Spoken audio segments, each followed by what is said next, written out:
انصار کون لوگ تھے؟ تو ویسے تو ہر مسلمان کو اتنا اندازہ ہے، انصار کا نام سنا ہوا ہے۔ انصار جو ہے وہ ناصر کی جمع ہے، اور ناصر کا مطلب ہوتا ہے مددگار۔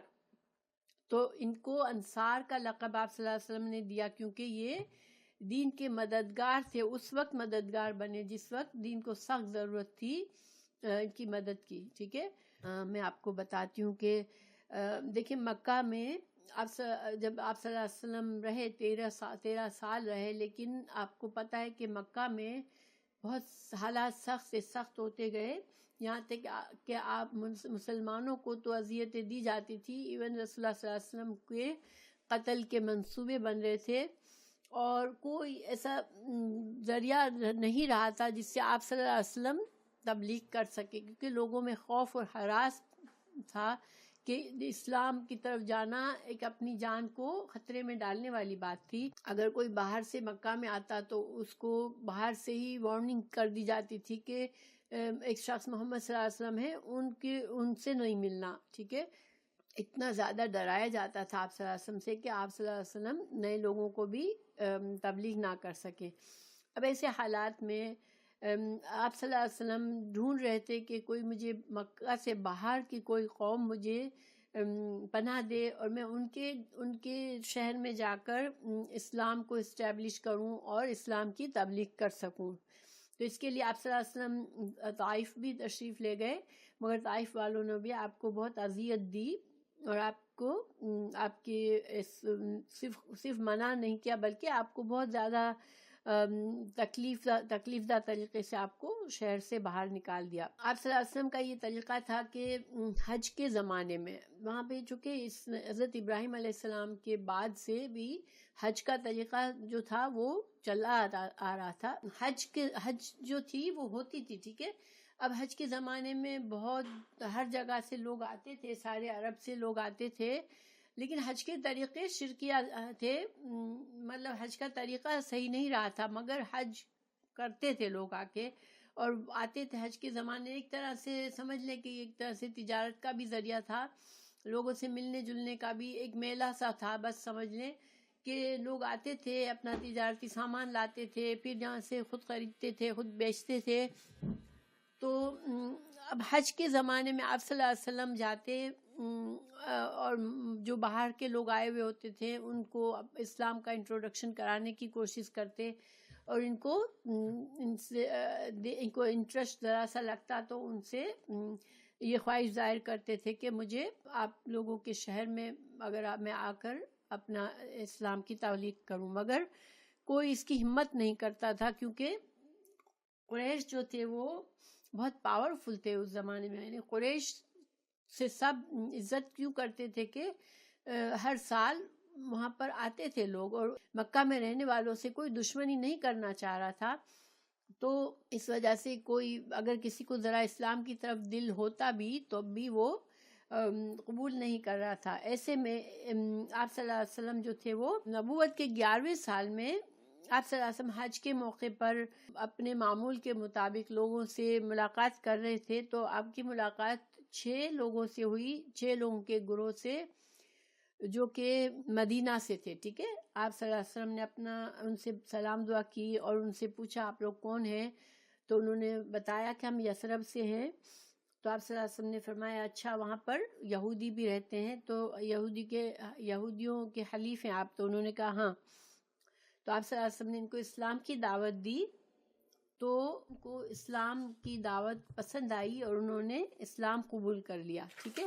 جب رسول اللہ صلی اللہ علیہ وسلم کی ملاقات ان 6 لوگوں سے ہوئی سن 11 نبوت میں، اسد بن زرارہ، عوف بن حارث بن رافع بن مالک بن عجلان، قطبہ بن عامر بن حدیدہ، عقبہ بن عامر بن نابی، جابر بن عبداللہ بن رائب، یہ 6 لوگ تھے جن سے آپ صلی اللہ علیہ وسلم کی ملاقات ہوئی۔ اچھا یہاں میں آپ کو تھوڑا سا سمجھاؤں کہ کیوں مدینہ کے لوگ جو تھے وہ جلدی مسلمان ہوئے بہت، تو اس کی 2 وجوہات تھی، ٹھیک ہے۔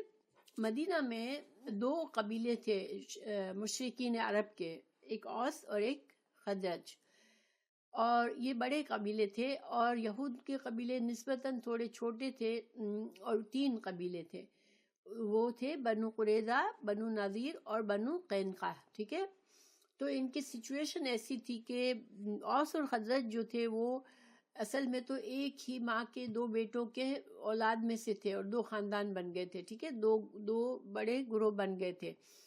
لیکن ان میں کئی سالوں پہلے کچھ ایسی کوئی دشمنی اٹھی کہ ان کے درمیان یہ دشمنی ختم نہیں ہوئی اور وہ چلتی رہی سالہ سال تک، اور ان میں کئی بار ان کے اندر جنگیں ہو چکی تھی اس کی وجہ سے، اس دشمنی کی وجہ سے. حالانکہ دیکھا جائے تو ان کا خاندان پیچھے جاؤ تو یہ ایک ہی ماں کی اولاد سے تھے، لیکن ان کے اندر یہ جنگ چلتی رہتی تھی، اور اس جنگ کا نام تھا جنگ بواس. جنگ بواس سے اس کو پہچانا جاتا ہے. یہود کے جو تین قبائل تھے، تو آپ کو پتہ ہے کہ اس زمانے میں حلیفانہ سسٹم تھا، ٹھیک ہے. لوگوں کے لیے اسی چیز میں اپنی پروٹیکشن ہوتی تھی کہ وہ دوسرے قبائل سے حلیف بن کے رہے، ورنہ کیا ہوتا تھا کہ کمزور قبیلے پر جو طاقتور قبیلہ اچانک حملہ کر کے اس کو سارے لوٹ لیتا تھا اور اس کے لوگوں کو غلام بنا کے بیچ دیتا تھا. تو جس قبیلے کا کوئی حلیف نہیں ہے، کوئی پیچھے پوچھنے والا نہیں ہے، وہ کمزور ہوتا تھا. اس لیے لوگ کیا کرتے تھے کہ حلیفانہ سسٹم تھا. تو اس حلیفانہ سسٹم کی وجہ سے جو یہود کے جو تین قبائل تھے، تو ان میں سے دو قبائل نے اوس کے ساتھ اپنا حلیف بنایا تھا اور ایک نے خزرج کو اپنا حلیف بنایا تھا، ٹھیک ہے. اب جب اوس اور خزرج کی لڑائیاں ہوتی تو حلیف قبیلے جو ہوتے تھے یہود کے، وہ بھی اس جنگ میں شامل ہو جاتے تھے، کیونکہ قانون یہی تھا کہ جب ایک اپنے حلیف سے کوئی لڑتا تو پھر ہم اس سے لڑتے تھے. اسی طرح یہود کے دو قبیلوں میں جب کوئی اختلاف ہوتا، کوئی جنگ چھڑتی، تو اوس اور خزرج بھی اس جنگ میں شامل ہو جاتے.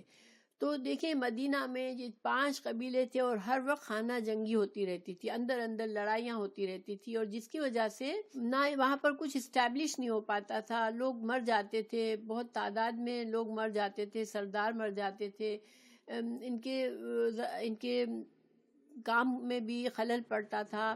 تو بہت سے جو اس وقت لوگ ایسے حالت میں پہنچے ہوئے تھے کہ کسی طرح ان جنگوں سے جان چھڑانا چاہتے تھے، ٹھیک ہے، کسی طرح امن پیدا کرنا چاہ رہے تھے کہ وہ گرو ہو سکیں اور وہ سکون سے رہ سکیں. تو اس کے لیے وہ کوشش سے کر رہے تھے، اور ایک آدمی کا انتخاب بھی کیا تھا. آپ صلی اللہ علیہ وسلم کی ہجرت سے پہلے ایک آدمی کا انتخاب بھی کیا تھا، عبداللہ بن ابی نام تھا اس کا. وہ لوگ اس کو بادشاہ بنا لیں گے اور اس کے ایک قانون کے تحت سب مل کے رہیں گے تاکہ آپس میں جھگڑے نہ ہوں. تو یہ ان کی پلاننگ تھی اسی دور میں. اللہ سبحانہ تعالیٰ کی حکمت کچھ اور تھی.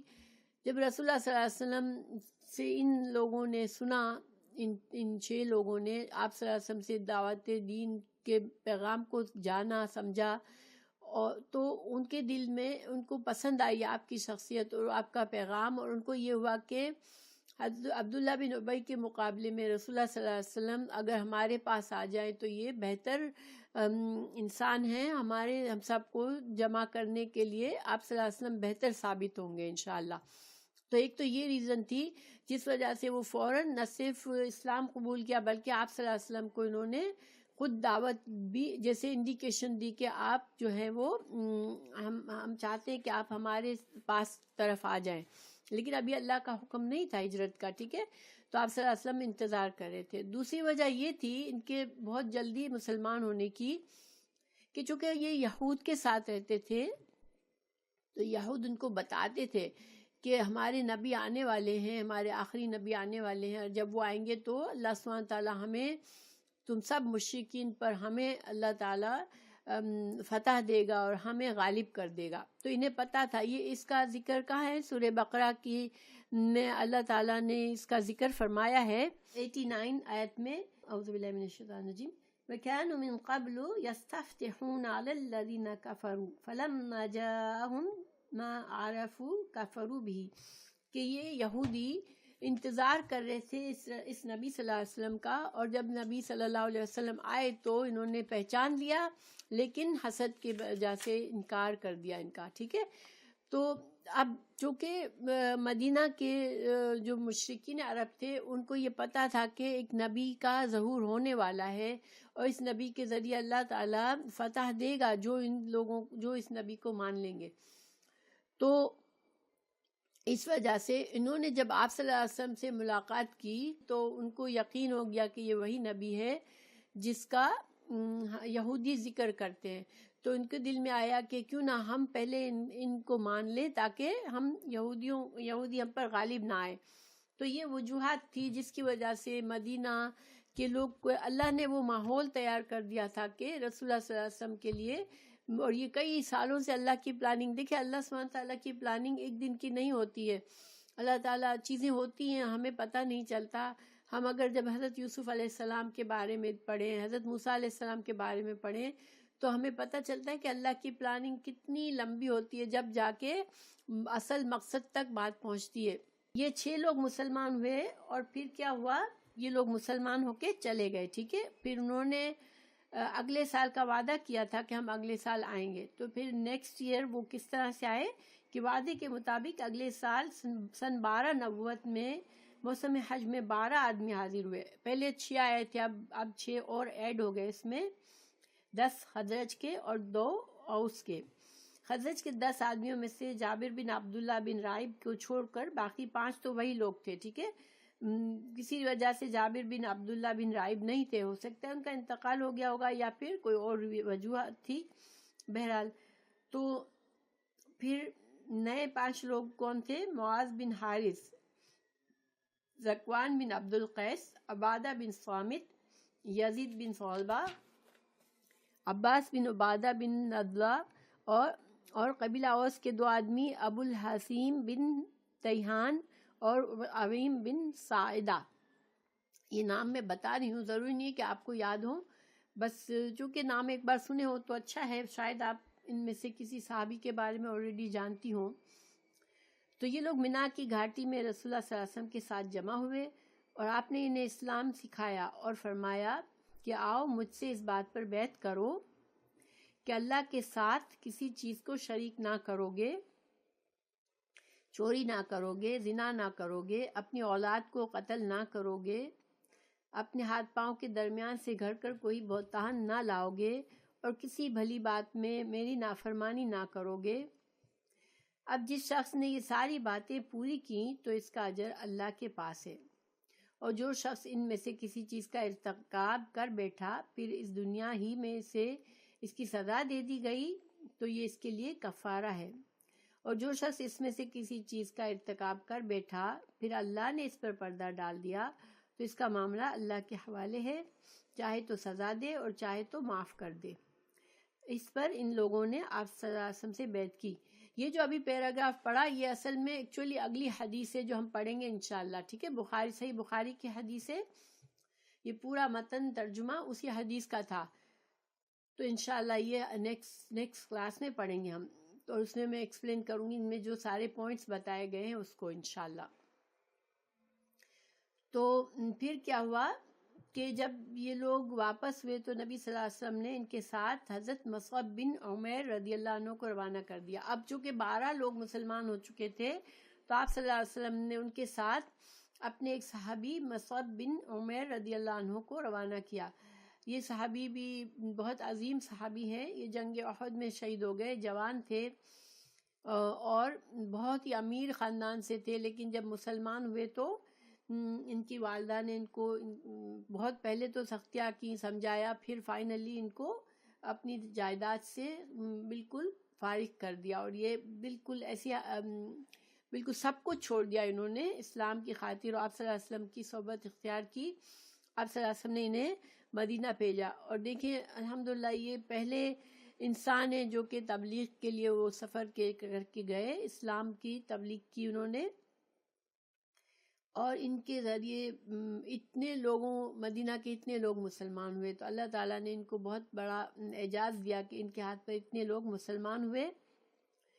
اور ان کی شہادت جب ہوئی تو یہ اتنے فائنانشلی وہ تھے. جنگ احد تو ظاہر بہت جلدی ہوئی تھی نا، 3 ہجری میں ہوئی تھی، تو اس وقت تک اسلام میں بہت کمزور تھا فائنینشلی، تو ان کے پاس صرف ایک کپڑا تھا، تو اس کپڑے کو اگر ان کا قد لمبا تھا تو کپڑے سے ان کی باڈی کو کور کرتے، تو سر کور کرتے تو پیر کھل جاتے تھے، پیر کور کرتے تو سر کھل جاتا تھا، اتنا چھوٹا تھا وہ کپڑا، تو ان کے پیروں کو گھاس سے ڈھانپ دیا گیا۔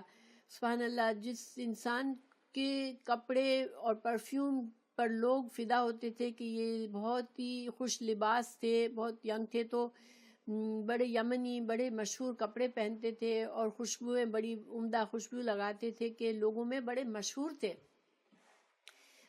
ہوتا ہے نا، لوگ ایسے لوگوں کی طرف بڑے متاثر ہوتے ہیں جو بہت اچھی طرح سے ڈریسنگ کرتے ہیں، بہت اچھی اس سے نکلتے تھے وہ، لیکن جب انتقال ہوا تو کفن کے لیے بھی پورا کپڑا نہیں تھا۔ یہ اسلام کے لیے ان کی قربانی تھی، مگر الحمدللہ اللہ تعالیٰ کے نزدیک تو اب ان کے کیا درجات ہوں گے یہ تو ہم صرف سوچ ہی سکتے ہیں۔ انشاءاللہ اللہ تعالیٰ ان کے درجات کو بلند کرے۔ تو بہرحال ان کے ذریعے، اور یہ جو 12 لوگ تھے انہوں نے مل کر بہت سے لوگوں کو مسلمان کیا۔ اب جو ہے وہ دوسری بیت عقبہ، جو پہلی بیت ہوئی جس کو میں نے پڑھ کر سنایا، وہ اس کو پہلی بیت عقبہ کے نام سے مشہور ہے، جو کہ 12 لوگوں نے آپ صلی اللہ علیہ وسلم سے اسلام کا عہد لیا تھا۔ اب جو ہے 13واں سال آ گیا، ٹھیک ہے، ابھی تک اللہ کا حکم نہیں آیا تھا، اس لیے اللہ کے نبی صلی اللہ علیہ وسلم خود مدینہ نہیں تشریف لے گئے تھے۔ پھر حج سن 13 نبوت میں یثرب سے بہت سے مسلمان اور مشرکین حج کے لیے آئے، ٹھیک ہے، مسلمان جو ہو گئے تھے وہ بھی آئے تھے اور مشرکین بھی آئے تھے۔ تو جو مسلمان تھے حج میں آئے تھے، انہوں نے پہلے سے پلاننگ تھی ان کی، تو انہوں نے رسول اللہ صلی اللہ علیہ وسلم کو مکہ کے پہاڑوں میں، انہوں نے سوچ لیا تھا کہ اب ہم رسول اللہ صلی اللہ علیہ وسلم کو مکہ کے پہاڑوں میں نہیں چھوڑیں گے جبکہ آپ کے ساتھ اتنا برا سلوک کیا جاتا ہے، اور وہ اس ارادے سے آئے تھے کہ آپ صلی اللہ علیہ وسلم کو اب وہ اپنے ساتھ لے جائیں گے، یعنی کہ وہ انسسٹ کریں گے اور آپ صلی اللہ علیہ وسلم کو اب مدینہ میں بلا کے رہیں گے۔ تو یہ لوگ جو تھے وہ آپ صلی اللہ علیہ وسلم سے انہوں نے رابطہ کیا، در پردہ چھپ کر ظاہر رابطہ کیا، اور ایام تشریق میں کے درمیان رات کے وقت جمرہ عقبہ کے پاس گھاٹی میں اجتماع منعقد کرنے پر اتفاق کیا، ٹھیک ہے، کیونکہ ظاہر لوگوں کے سامنے تو نہیں مل سکتے تھے آپ صلی اللہ علیہ وسلم سے، تو ورنہ تو مسئلہ ہو جاتا، تو انہوں نے چھپ کر میٹنگ کی رسول اللہ صلی اللہ علیہ وسلم سے۔ تو پھر مقررہ دن میں انہوں نے کیا کیا کہ اپنی قوم کے ساتھ اپنے ڈیروں میں سو گئے، جیسے بظاہر پریٹینڈ کیا کہ سو گئے ہیں۔ پھر رات کا پہلا تہائی حصہ گزر چکا تو چپکے ایک دو آدمی کر کے نکل کر عقبہ کے پاس پہنچ گئے۔ تو یہ 73 آدمی تھے، ٹھیک ہے، 73 آدمی آ گئے۔ سبحان اللہ، دیکھیں پہلے سال 6 تھے، پھر 12 ہوئے، پھر اب 73 آئے ہوئے تھے آپ صلی اللہ علیہ وسلم سے ملنے کے لیے اور آپ کو انسسٹ کرنے کے لیے کہ اب آپ مدینہ چلے آئیں۔ تو 62 خزرج کے لوگ تھے اور 11 اوس کے تھے، اور ان کے ساتھ 2 عورتیں بھی تھیں، ٹھیک ہے، ایک تھی نصیبہ بنت کعب بنو نجار سے تھی، اور اسماء بنت عمر بن سلمہ تھی، ٹھیک ہے، 2 عورتیں تھیں۔ پھر نبی صلی اللہ علیہ وسلم تشریف لائے، آپ صلی اللہ علیہ وسلم کے ساتھ آپ کے چچا حضرت عباس بن عبد المطلب بھی تھے، ابھی تک اپنی قوم کے دین پر تھے، یعنی حضرت عباس آپ کو پتہ ہے بعد میں مسلمان ہوئے تھے، شروع میں نہیں ہوئے تھے، مگر چونکہ چچا تھے، آپ سے محبت کرتے تھے تو آپ کی حفاظت کے لیے ساتھ آئے تھے، اور وہ چاہتے تھے کہ اپنے بھتیجے کے معاملے میں موجود رہیں اور ان کے لیے ٹھوس اطمینان حاصل کر لیں۔ وہ شیور کرنا چاہ رہے تھے کہ رسول اللہ صلی اللہ علیہ وسلم اگر مدینہ جانے کا فیصلہ کر رہے ہیں تو کیا یہ لوگ صحیح لوگ ہیں جن کے حوالے رسول اللہ صلی اللہ علیہ وسلم کو کیا جائے، ٹھیک ہے۔ تو سب سے پہلے حضرت عباس ہی نے بات کی، انہوں نے کہا رسول اللہ صلی اللہ علیہ وسلم اپنی قوم اور اپنے شہر میں عزت و حفاظت کے ساتھ ہیں، لہذا اگر تمہارا یہ خیال ہے کہ تم انہیں جس چیز کی طرف بلا رہے ہو اسے نبھاؤ گے اور انہیں ان کے مخالفین سے بچا لو گے تو تم نے جو ذمہ داری اٹھائی ہے اسے تم جانو، ورنہ ابھی سے انہیں چھوڑ دو۔ یعنی حضرت عباس شیور کرنا چاہ رہے تھے کہ ان لوگوں کو پتا ہو کہ کتنی خطرناک ذمہ داری اٹھانے جا رہے ہیں، کہیں ایسا نہ ہو کہ مدینہ میں آپ صلی اللہ علیہ وسلم کو بلانے کے بعد نکال دے کہ نہیں بھائی ہم آپ کو نہیں رکھ سکتے، ٹھیک ہے۔ اس وجہ سے حضرت عباس جو تھے وہ یہ شیور کرنا چاہ رہے تھے۔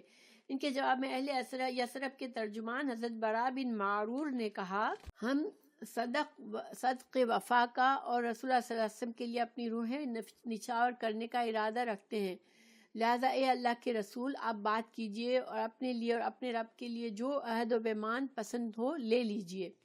اس کے بعد رسول اللہ صلی اللہ علیہ وسلم نے گفتگو فرمائی، آپ نے قرآن کی تلاوت کی، اللہ کی طرف دعوت دی، اسلام کی رغبت دلائی اور اپنے رب کے لیے عہد لیا کہ تنہا اسی کی عبادت کرو گے اور اس کے ساتھ کسی چیز کو شریک نہ کرو گے۔ اہل یثرب نے کہا ہم کس چیز پر آپ سے بیعت کریں؟ تو رسول اللہ صلی اللہ علیہ وسلم نے فرمایا چستی اور سستی ہر حال میں بات سنو گے اور مانو گے۔ دیکھو یعنی ہمارے لیے بھی یہی حکم ہے کہ چاہے کبھی ہمارا ایمان ہمیں بہت طاقت قوت والا بنا دے، کبھی ہمیں سستی آ رہی ہو، لیکن اللہ اور رسول صلی اللہ علیہ وسلم کے فرمان سے ہمیں ہٹنا نہیں ہے۔ پہلا پوائنٹ چستی ہو یا سستی ہو ہر حال میں بات سنو گے اور مانو گے۔ پھر تنگی اور خوشحالی ہر حال میں مال خرچ کرو گے، ٹھیک ہے، چاہے تمہارے پاس کم ہے چاہے زیادہ ہے، مگر اللہ کے نام پر تم ضرور خرچ کرو گے، اللہ کے دین پر تم ضرور خرچ کرو گے۔ اور ہمارے لیے بھی یہی حکم ہے، ہم یہ نہیں کہہ سکتے کہ بھئی ہمارے حالات خراب ہیں، اگر خراب ہے تو اللہ تعالیٰ نے کوئی لمٹ نہیں لگائی ہے، انسان ایک نوالا بھی کسی کو کھلا دے اللہ کو خوش کرنے کے لیے تو وہ کافی ہو جائے گا اس کے لیے۔ ایک کھجور کا دانہ، آدھی کھجور بھی کسی کو دے دے تو یہ اس کے لیے اللہ اس کا صدقہ قبول کرے گا۔ پھر بھلائی کا حکم دو گے اور برائی سے روکو گے، اللہ کے راستے میں اٹھ کھڑے ہوں گے اور اس کے بارے میں کسی ملامت گر کی ملامت نہیں تمہیں نہ روکے گی، اور جب میں تمہارے پاس آ جاؤں تو میری مدد کرو گے، اور جس چیز سے اپنی جان اور اپنے بال بچوں کی حفاظت کرتے ہو اس سے میری حفاظت کرو گے، اور تمہارے لیے جنت ہے۔ یعنی اگر تم یہ ساری باتیں کرنے کو تیار ہے تو اس کے رزلٹ میں تم کو کیا ملے گا؟ جنت ملے گی۔ اور یہ چیزیں یہ نہیں کہ صرف ان کے لیے تھی، ٹھیک ہے، یہ اس میں سے ہر پوائنٹ ہمارے لیے بھی غور و فکر کرنے والا ہے اور ہمارے لیے بھی عمل کرنے والا ہے۔ پھر حضرت عبادہ رضی اللہ سے ایک روایت ہے کہ ہم نے اس بات پر بھی بیعت کی کہ حکومت کے بارے میں اہل حکومت سے جھگڑا نہیں کریں گے، ٹھیک ہے، یعنی کہ اگر ہم حاکم بنا لیں گے رسول اللہ صلی اللہ علیہ وسلم کو تو پھر ہم آپ کے حکم کو مانیں گے، آپ سے پھر بغاوت نہیں کریں گے۔ حضرت برا بن معرور نے آپ صلی اللہ علیہ وسلم کا ہاتھ پکڑا اور کہا ہاں اس ذات کی قسم جس نے آپ کو حق کے ساتھ بھیجا ہے، ہم یقیناً اس چیز سے آپ کی حفاظت کریں گے جس سے اپنے بال بچوں کی حفاظت کرتے ہیں، لہٰذا آپ ہم سے بیعت لیجئے۔ ہم اللہ کی قسم فرزندان ضرب و حرب ہیں اور ہتھیار ہمارا کھلونا ہے، ہماری یہی رعیت باپ دادا سے چلی آ رہی ہے۔ اتنے میں ابو الحسین بن تیہان نے بات کاٹتے ہوئے کہا اے اللہ کے رسول، ہمارے اور کچھ لوگوں کے درمیان عہد و پیمان کی رسیاں ہیں، اب ہم انہیں کاٹنے والے ہیں تو کہیں ایسا نہ ہو کہ ہم اگر ایسا کر ڈالیں پھر اللہ آپ کو غلبہ عطا کر دے تو آپ ہمیں چھوڑ کر اپنی قوم کے پاس پلٹ آئیں۔ کیونکہ یہاں پر اشارہ کس طرف ہے؟ کیونکہ یہود کے حلیف تھے یہ۔ اب ظاہری بات ہے اگر اللہ کے رسول صلی اللہ علیہ وسلم کو مان لیتے ہیں، ایمان لے آتے ہیں، پھر وہ یہودیوں کے حلیف نہیں رہ سکتے تھے، کیونکہ حلیف بننے کا معاملہ کیا تھا کہ پھر جو حلیف کے لیے ضروری ہے وہ تم کو کرنا ہے، ان کی حفاظت تم کو کرنا ہے، تو اب یہ چیز اب ان کے لیے ممکن نہیں ہونی تھی۔ اور اپنے حلف کو توڑنا اس زمانے میں ایسا ہی تھا جیسے کہ کسی کو قتل کر دینا ہے، تو ساری دشمنی، سارے لوگ ان کے دشمن ہو جائیں گے، ان کو پتا تھا، اس وجہ سے انہوں نے پوچھا حضرت رسول اللہ صلی اللہ علیہ وسلم سے کہ ایسا نہ ہو کہ ہم تو سب سے دشمنی لیں آپ کی پروٹیکشن کے لیے اور آپ جو ہیں اللہ آپ کو غلبہ دے اور آپ ہمیں چھوڑ کے چلے جائیں۔ تو آپ صلی اللہ علیہ وسلم نے مسکرا کر فرمایا نہیں، بلکہ خون خون ہے اور بربادی بربادی ہے، میں آپ لوگوں سے ہوں اور آپ لوگ مجھ سے ہیں، جس سے آپ جنگ کریں گے میں جنگ کروں گا اور جس سے آپ صلح کریں گے میں صلح کروں گا۔ سبحان اللہ۔ آپ صلی اللہ علیہ وسلم نے ان سے میں آپ سے ہوں اور تم مجھ سے ہو، یعنی کہ ہم ایک ہی ہیں اب۔ ٹھیک اس فیصلہ کن حملہ میں حضرت عباس بن عبادہ بن نضلہ آگے بڑھے، انہوں نے کہا آپ لوگ جانتے ہیں کہ آپ ان سے کس بات پر بیعت کر رہے ہیں، یعنی کہ اب دوسرے سردار اٹھے اور وہ بھی اپنے لوگوں کو وارن کرنا چاہ رہے تھے۔ اصل میں یہ ساری وارننگ کا مقصد کیا تھا کہ سب ہر بندہ جو اس وقت بیعت کر رہا تھا وہ یہ جان لے کہ بہت خطرناک چیز پر بیعت کر رہا ہے، کہیں ایسا نہ ہو کہ کل کلا وہ اپنے اس بیعت سے پھر جائے۔ اس لیے دوسرے سردار اٹھے، انہوں نے کہا تم کو پتا بھی ہے کہ تم کیا بیعت کرنے جا رہے ہو؟ آپ صلی اللہ علیہ وسلم کی وجہ سے تم سرخ و سیاہ یعنی سارے انسانوں سے جنگ پر بیعت کر رہے ہو، اس لیے اگر آپ کو اندازہ ہے کہ جب آپ کے اموال کا صفایہ کر دیا جائے گا اور آپ کے اشراف قتل کر دیے جائیں گے تو آپ ان کا ساتھ چھوڑ دیں گے، تو پھر ابھی سے چھوڑ دیجئے، کیونکہ یہ دنیا اور آخرت کی رسوائی ہے۔ اور اگر آپ لوگوں کو یہ خیال ہے کہ مال کی تباہی اور اشراف کے قتل کے باوجود عہد نبھائیں گے تو پھر انہیں لے لیجئے، کیونکہ یہ واللہ دنیا اور آخرت کی بھلائی ہے۔ سبحان اللہ، دیکھیں یہ کتنے عقل مند انسان ہیں، انہوں نے اپنی قوم کو پہلے سے بتایا کہ تم اس بیعت کے بعد تمہیں جانی نقصان بھی بہت ہوگا، مالی نقصان بھی ہوگا، اور تم اس نقصان سے گھبرا کر اگر پلٹ جاؤ گے اس چیز سے تو یہ اس میں تمہارے لیے رسوائی ہے، دنیا کی بھی آخرت کی، اس لیے تم ابھی سوچ لو، ٹھیک ہے؟ کیونکہ ایک تو عہد کرو اور توڑ دو، یہ بہت بڑا گناہ ہے، عہد نہ کرو تو یہ کم گناہ ہے، ٹھیک ہے؟ تو لوگوں نے کہا ہم انہیں مال کی تباہی اور اشراف کے قتل کے خطرے کے ساتھ لیتے ہیں، اللہ کے رسول بتلائیے اس کے بدلے ہمارے لیے کیا ہے؟ آپ صلی اللہ علیہ وسلم نے فرمایا جنت۔ آپ امیجن کریں آج ہمیں کوئی ایسا خطرناک وعدہ کرنا پڑے کہ ہماری اولاد، ہمارے گھر، ہمارے گھر والے سب جو ہیں، ہمارا مال، ہر چیز جو ہے وہ خطرے میں آ جائے گا، تو یہ کوئی معمولی وعدہ نہیں ہے، ٹھیک ہے؟ ہم سے تو ایمان کے لیے بہت کم ریکوائرمنٹ ہے ہمارے ایمان کے لیے، کہ ہمیں بس 5 نمازیں پڑھنی ہے اور اچھا مسلمان بننا ہے، لیکن وہ جو مسلمان تھے ان کو اپنی پوری زندگی الٹ پلٹ کر کے انہوں نے اسلام کو قبول کیا۔ ان کا اسلام کیا تھا؟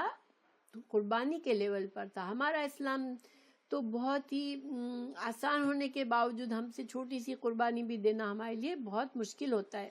اللہ تعالیٰ ہمیں یہ توفیق دے کہ ہم ان کو پڑھ کے کم از کم اتنا کوشش کریں کہ ہم اپنا جتنا ہمیں ایمان پر ہمیں استقامت چاہیے ہم اتنی کوشش کریں انشاءاللہ۔ بہرحال لوگوں نے کہا آپ اپنا ہاتھ پھیلائیں، یہ سننے کے بعد بھی لوگوں نے کہا کہ آپ اپنا ہاتھ پھیلائیں۔ رسول اللہ صلی اللہ علیہ وسلم سے کہا، آپ صلی اللہ علیہ وسلم نے ہاتھ پھیلایا اور لوگ بیعت کے لیے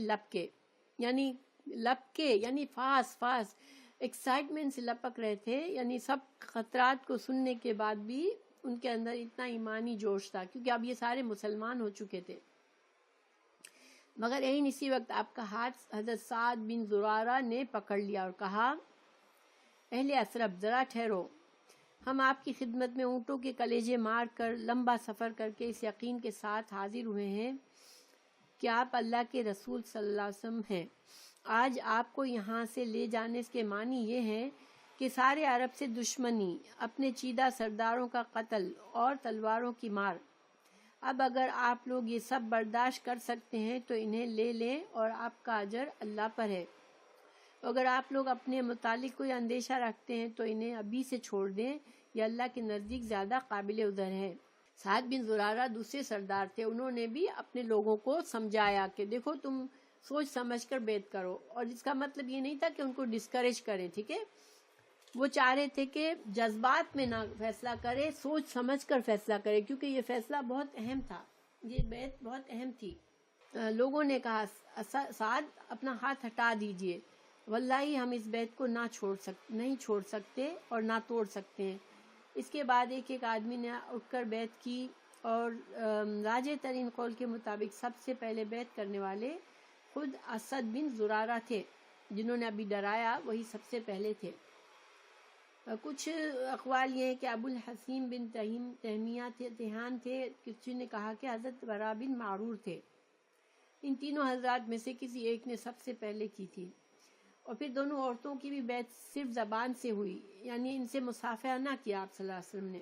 پھر آپ صلی اللہ علیہ وسلم نے 12 نقیب مقرر کیے ان لوگوں میں، اور نقیب یعنی ذمہ دار لوگ۔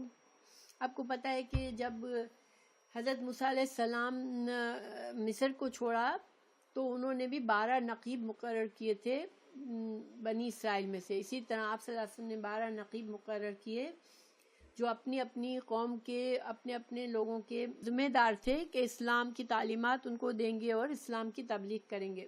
پھر آپ نے ان لوگوں کو ان کی قوم کے جملہ معاملات کے کفیل بنایا، جس طرح حواری حضرت عیسیٰ کی طرف سے کفیل ہوئے تھے، اور میں اپنی قوم مسلمانوں کا کفیل ہوں۔ ان سب نے کہا جی ہاں۔ پھر یہ سب لوگ اپنے ٹھکانوں پر چلے گئے اور کسی کو پتہ نہ چلا کہ یہ سب کچھ ہو رہا ہے، ٹھیک ہے، ورنہ قریش جو تھے وہ اسی وقت ان لوگوں کو سب کو بھی ختم کر دیتے۔ پھر اس کے بعد مسلمانوں نے ہجرت کی، تو جب ہجرت کی تو آپ صلی اللہ علیہ وسلم نے بھائی چارہ کیا ان کے درمیان۔ جو مہاجر مسلمان آئے تھے، چونکہ وہ سب کچھ چھوڑ چھوڑ کر آئے تھے، تو پھر بھائی چارہ مقرر کیا۔ اور یہ بھائی چارہ یعنی ہسٹری میں کبھی ایسا نہیں ہوا کہ کوئی اپنے ملک میں آنے والے مہاجر کے لیے اپنا گھر بار ہر چیز، اپنا تجارت، اپنے پیسہ، ہر چیز کھول کے دے دے اور آدھا شیئر کر لے۔ اس طرح انہوں نے اس بھائی چارے کو نبھایا، جو کہ اللہ تعالیٰ نے ان کی تعریف فرمائی قرآن میں، فرمایا سورہ حشر میں آیت نمبر 9 میں، وَالَّذِينَ تَبَوَّءُوا الدَّارَ وَالْإِيمَانَ مِنْ قَبْلِهِمْ يُحِبُّونَ مَنْ هَاجَرَ إِلَيْهِمْ وَلَا يَجِدُونَ فِي صُدُورِهِمْ حاجة مما أوتوا ويؤثرون على أنفسهم ولو كان بهم خصاصة۔ اور وہ لوگ جنہوں نے دار ہجرت میں پہلے سے ٹھکانہ بنایا اور ایمان لائے، تو جو ان کے پاس ہجرت کر کے آتا ہے اس سے محبت کرتے ہیں، اور جو کچھ انہیں دیا جائے اپنے سینوں میں اس کی ضرورت محسوس نہیں کرتے، اور اپنے آپ پر اوروں کو ترجیح دیتے ہیں، خواہ انہیں تنگ دستی کیوں نہ ہو۔ کیونکہ دیکھیں صرف یہی موقع نہیں تھا، ہم تو ظاہر اتنا وقت نہیں ہے کہ ہم ساری ہسٹری پڑھیں، لیکن انصار کو کی قربانیاں بہت زیادہ تھی، لیکن انصار کو ریوارڈز بہت کم ملے۔ اور یہ کیوں ہوا کہ ان کا ایمان اتنا مضبوط تھا کہ اللہ کے رسول صلی اللہ علیہ وسلم کو اتنا بھروسہ تھا ان کے ایمان پر کہ جن کمزور ایمان والوں کو تو دیا گیا، لیکن ان کو ایون آپ صلی اللہ علیہ وسلم کے بعد بھی حکومت بھی انصار کو نہیں ملی، ٹھیک ہے، قریش کے ہی ہاتھ میں رہی حکومت۔ اور یہ حکمت تھی اللہ سبحانہ تعالیٰ کی، قریش ہمیشہ سے حکومت کرنے والے رہے تھے، تو اللہ تعالیٰ نے قریش ہی کو رکھا، کیونکہ دیکھیں جو لوگ خاندانی سردار اور حکومت کرنے والے ہوتے ہیں، ان کے اندر ایک سیاست ہوتی ہے، ان کو آتا ہے طریقہ کہ کیسے لوگوں میں بڑا بن کے رہنا ہے، لوگوں کو کنٹرول کرنا ہے۔ تو یہ اس وجہ سے حکومت کے جو بڑے عہدے تھے سارے قریش کو ہی ملے آپ صلی اللہ علیہ وسلم کے بعد بھی۔ بہرحال ان کے بہت سی قربانیاں ہیں، اور یہ جو بھائی چارہ تھا وہ اس حد تک تھا، ایک صحابی جو تھے سعد بن ربیع بن بڑے مالدار انصاری تھے، تو انہوں نے اپنے مہاجر بھائی عبد الرحمن بن عوف سے کہا میرا مال آدھا آدھا تقسیم کر لو، میری 2 بیویاں ہیں، دیکھو تمہیں جو پسند ہو مجھے بتاؤ تو میں اسے طلاق دے دیتا ہوں، اور عدت گزر جائے تو اس سے تم شادی کر لینا۔ عبد الرحمن بن عوف نے کہا اللہ آپ کے اہل اور مال میں برکت دے، آپ لوگوں کا بازار کدھر ہے؟ یعنی کہ حضرت عبد الرحمن بن عوف کو اللہ نے بڑی دولت دی بعد میں، اور یہ خود پہلے بھی مالدار تھے، مگر ظاہر اسلام کی وجہ سے ہجرت کر کے چھوڑ کے آئے تھے سب، تو اللہ تعالیٰ ان کو ساتھی بھی ایسا امیر ملا، لیکن ان کی کوئی چیز نہیں لی، انہوں نے کہا مجھے بازار کا راستہ بتا دے، اور وہ کچھ عرصے میں اللہ نے ان کو اتنی خود بڑے مالدار آدمی بن گئے تھے۔ لیکن یہ کہنا کہ میرا سارا مال آدھا لے لو اور میری ایک بیوی کو طلاق دیتا ہوں، اس سے شادی کر لو، اس کے لیے کتنا بڑا دل چاہیے، دیکھیں یہ سوچنے والی بات ہے۔ یہاں تک کہ شروع میں جو مہاجر تھے وہ انصار کے وارث بھی تھے، ٹھیک ہے، لیکن پھر جو تھے وہ یہ حکم قرآن سے منسوخ ہو گیا کہ پھر وارث صرف جو تھے وہ خون کے رشتوں سے ہی وارث بنتے ہیں، پھر انصار جو تھے وہ اس میں بھائی چارہ ہی باقی رہا تھا۔ لیکن جو انہوں نے بھائی چارہ نبھایا وہ بہت ہی بے مثال تھا، اور اس کے بارے میں انہوں نے اپنے ان کے کھجور کے باغات تھے تو وہ ان کے کھجور کے باغات انہوں نے پیش کر دیے کہ ہمارے یہ باغات جو ہے آپ تقسیم کر دیں مہاجرین میں.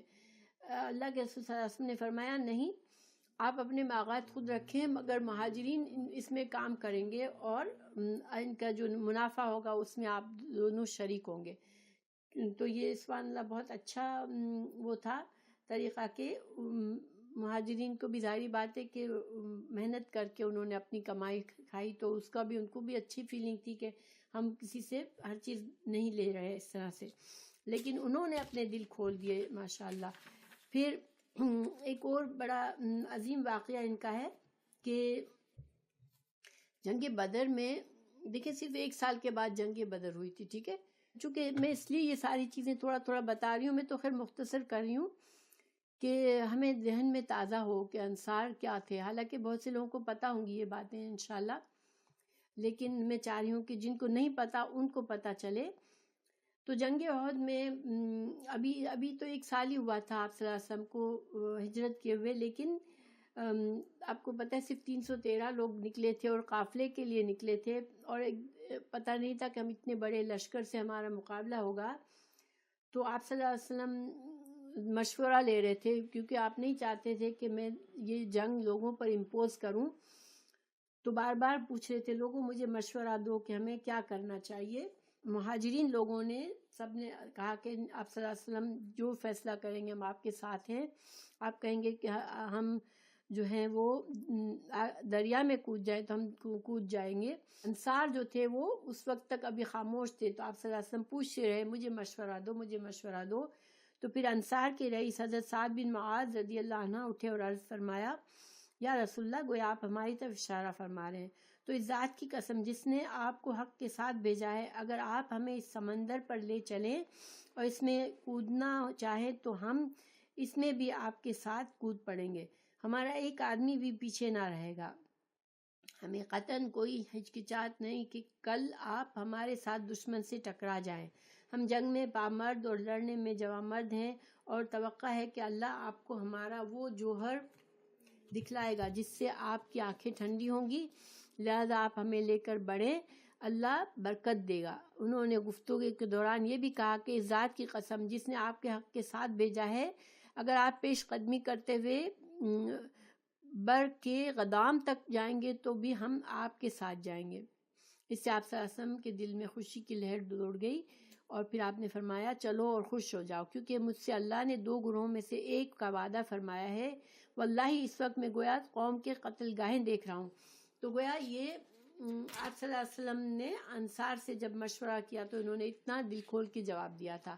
پھر جنگ احد میں بھی آپ کو پتہ ہے کہ جنگ احد میں رسول اللہ صلی اللہ علیہ وسلم ایک مقام پر بالکل تنہا رہ گئے تھے، صرف چند صحابی رہ گئے تھے آپ کے ساتھ، اور دشمن نے حملہ کر دیا تھا آپ پر.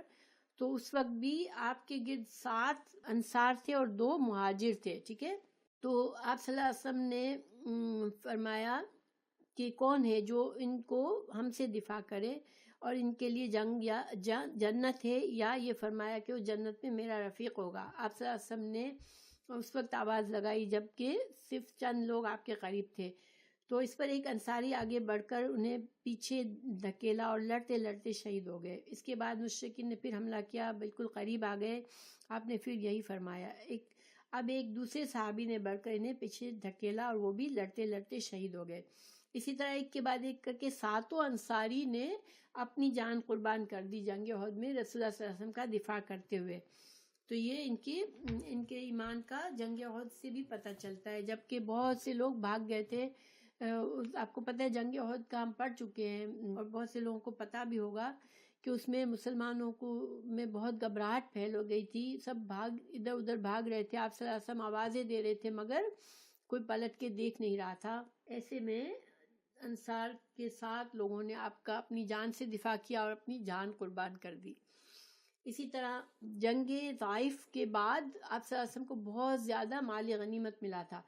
جب مکہ فتح ہو گیا اس کے فوراً بعد جنگ حنین اور جنگ طائف ہوئی تھی. ٹھیک ہے، تو جنگ طائف میں بہت سے ایسے مسلمان تھے جو کہ مکہ سے ابھی نئے نئے مسلمان ہوئے تھے.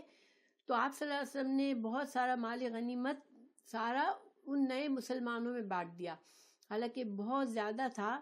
تو انصار کو تھوڑا سا شکوہ ہوا کہ آپ صلی اللہ علیہ وسلم اپنے ابھی تک تو ہمارے ساتھ تھے, اب مکہ فتح ہوا تو اپنے رشتہ داروں میں سارا مال بانٹ دیا. دیکھیں یہ ایک انسانی نیچر ہے کہ انہوں نے دیکھا کہ یہ لوگ جنہوں نے آپ کو اتنی تکلیفیں دی, اذیتیں دی, اب مسلمان ہوئے ہیں تو آپ صلی اللہ علیہ وسلم سارا مال ان کو دے رہے ہیں, ہمیں کچھ نہیں دے رہے. اور انصار کو کچھ بھی نہیں دیا تھا اس وقت. تو انصار کو رسول اللہ صلی اللہ علیہ وسلم کی اس فعل پر حیرت ہوئی کہ آپ نے مؤلفہ قلوب کو اندازے کے سے بڑھ کر عطیے دے دیے اور انصار کو کچھ نہ دیا. چنانچہ بعض انصار نے کہا یہ کسی تعجب کی بات ہے کہ آپ قریش کو دے رہے ہیں اور ہمیں چھوڑ دیا ہے, حالانکہ ہماری تلواریں ان کے خون سے ٹپک رہی ہیں. یعنی کہ ابھی تک تو قریش ہم سے لڑ رہے تھے اور ہماری تلواروں پر ابھی ان کا خون بھی ہے, اور آپ صلی اللہ علیہ وسلم ان کو سارا مال دے رہے, ہمیں کچھ نہیں دے رہے. یہ بات انصار کے رئیس حضرت سعد بن عبادہ نے آپ صلی اللہ علیہ وسلم کو پہنچائی. آپ نے صرف انصار کو جمع کیا. یعنی یہ بات جب ان کے ایک سردار تھے سعد بن عبادہ, انہوں نے جا کے بتا دی کہ یا رسول اللہ یہ انصار جو ہے وہ خوش نہیں ہے آپ کے اس عمل سے. اور یہ کتنی اچھی بات تھی. دیکھیں اگر نہیں بتاتے تو انصار کے دلوں میں بغض رہ جاتا آپ صلی اللہ علیہ وسلم کے لیے. لیکن آپ صلی اللہ علیہ وسلم نے پھر پرائیویٹ میٹنگ کی, سارے انصار کو بلایا, پھر اللہ کی حمد و ثنا کی, پھر اللہ نے آپ پر جو احسان کیا تھا اسے ذکر فرمایا. پھر فرمایا انصار کے لوگوں, تم اپنے جی میں دنیا کی ایک حقیر سی گھاس کے لیے ناراض ہو گئے جس کے ذریعے میں نے لوگوں کا دل جوڑا تھا تاکہ وہ مسلمان ہو جائے. یعنی آپ صلی اللہ علیہ وسلم فرمایا میں نے تو ان کو اس لیے دیا کہ وہ نئے مسلمان ہوئے, ان کا دل مضبوط کرنے کے لیے. دیکھیں مال میں بڑی قوت ہوتی ہے کہ اسلام اتنا مال فوراً ملا تو ایک طرح سے اسلام کی عظمت اور محبت ان کے دل میں آئی کہ اسلام بڑا فائدے کا دین ہے. تو آپ صلی اللہ علیہ وسلم نے, اور یہ جو لوگوں کے دل جیتنے کے لیے, جو نان مسلمز کے دل جیتنے کے لیے جو مال خرچ کیا جاتا ہے یہ بھی اچھا صدقہ ہے, کیونکہ بعض اوقات اس طرح لوگوں کے دل نرم ہوتے ہیں مال دے کر اور وہ دین کی طرف آ جاتے ہیں. تو پھر آپ صلی اللہ علیہ وسلم نے ان سے فرمایا تم کو تمہارے اسلام کے حوالے کر دیا, کیونکہ مجھے یعنی مطلب یہ کہ مجھے یقین ہے کہ تمہارا ایمان اتنا مضبوط ہے کہ تم کو کچھ بھی نہیں ملا تو بھی تمہارا ایمان تمہارے لیے سلامت ہے. اے انصار, کیا تم اس سے راضی نہیں کہ لوگ اونٹ اور بکریاں لے جائیں اور تم رسول اللہ صلی اللہ علیہ وسلم کو لے کر اپنے ڈیروں میں جاؤ؟ اس ذات کی قسم جس کے ہاتھ میں محمد صلی اللہ علیہ وسلم کی جان ہے, اگر ہجرت نہ ہوتی تو میں بھی انصار کا ایک فرد ہوتا, اور اگر سارے لوگ ایک راہ چلے اور انصار دوسری راہ چلے تو میں بھی انصار ہی کی راہ چلوں گا. اے اللہ, انصار پر رحم فرما اور انصار کے بیٹوں پر اور انصار کے پوتوں پر. اس پر لوگ اس قدر روئے کہ داڑیاں تر ہو گئی اور کہنے لگے ہم راضی ہیں کہ ہمارے حصے اور نصیب میں رسول اللہ صلی اللہ علیہ وسلم ہو. اس کے بعد رسول اللہ صلی اللہ علیہ وسلم واپس آ گئے اور انصار بھی واپس ہو گئے. تو گویا کہ یہ ساری باتیں ہمیں پتہ چلتی کہ کتنے عظیم لوگ تھے اور کتنی ان کے دلوں میں ایمان کی قدر تھی اور کتنی انہوں نے قربانیاں دی اسلام کے لیے. اسی وجہ سے اللہ سبحانہ تعالیٰ نے ہمیں قیامت تک ان کو انصار کے لقب سے بلایا جائے گا, اور ان کی محبت ہمارے دین کی نشانی اور علامت بنا دیا اللہ نے, کیونکہ اللہ تعالیٰ کسی کے قربانیوں کو, کسی کے اخلاص کو ضائع نہیں ہونے دیتا. تو اب خلاصہ کیا ہوا آج کی ساری بات کا کہ جب ہمارے دل میں ایمان ہوتا ہے تو یہ نہیں ہو سکتا کہ جن لوگوں نے قربانیاں دی ہوں اس دین کو بڑھانے کے لیے, اس دین کو قائم رکھنے کے لیے, ہم ان سے محبت نہ کریں. ٹھیک ہے, کیونکہ یہ تو لازمی بات ہے. جب کہ ہمیں یہ احساس ہوتا ہے کہ ان کی قربانیوں کی وجہ سے اللہ نے دین کو باقی رکھا, ورنہ جتنی مخالفت تھی اسلام کی, آپ صلی اللہ علیہ وسلم کی, اور اگر یہ انصار اپنے گھر اور دل نہ کھولتے تو ایمان اسلام کو اس وقت مشن کو قائم رکھنا ناممکن ہو گیا تھا. پھر ہم ان سے محبت نہ کریں, لیکن محبت کے لیے پھر معرفت چاہیے. دیکھیں تو ہمیں کیا کرنا چاہیے کہ ان کے حالات پڑھنے چاہیے, ان کے کارنامے پڑھنے چاہیے, تاکہ صحیح معنوں میں ہمیں ان کی قدر اور ہم ان سے محبت کریں.